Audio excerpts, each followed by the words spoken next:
deb o'yladim. Ha, juda chiroyli yotibsiz. Xo'sh, bahonachi xotinlar, bahonachi ayollar, yaqinroq kelinglar, telefonni prям yaqinlashtirib eshitinglar. Bugun sizlar uchun shunaqa oson, shunaqa arzon retsept beraman, ya'ni ko'z atrofidagi ajinlar. Bugun bir 20 ta, 25 ta patsient qabul qilgan bo'lsam, hammasida ko'z atrofida muammo ajin.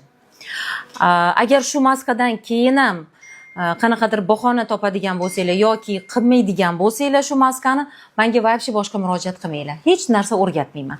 Buni обязательно qilishinglar shart. Demak, buning uchun sizlarga nima kerak bo'ladi? Ну где-то bir 50 ming so'mga ham bormaydi, 35 ming, 40 ming pulinglar ketadi. Aptekadan olasizlar bu narsani. Bitta banочкада glitserin olasizlar, bitta banочкада jajaba yog'ini olasizlar va 10 ta tabletka ayvit kerak bo'ladi. Yarimta glitseringa yarimta jajabani qo'shasizlar. Va buni ichiga 10 ta ayvit tabletkasini siqib aralashtirasizlar. 3 ta narsani aralashtirib tayyor qilib kosmetichkalarni yonida qo'yinglar va har kun kechasiga surib yotinglar. Shunda barmog'inglar bilan bitta tomchi bu yo'g'ga, bitta tomchi bu yo'g'ga surib yaxshilab massировать qilib yotinglar. Rezultati bilan обязательно bo'lishasizlar va rahmat deyish esingizdan chiqarmanglar. Lekin qilmasanglar bo'ldi, men sizlarga boshqa tavsiya bermayman qizlar. Juda ham zo'r retsept.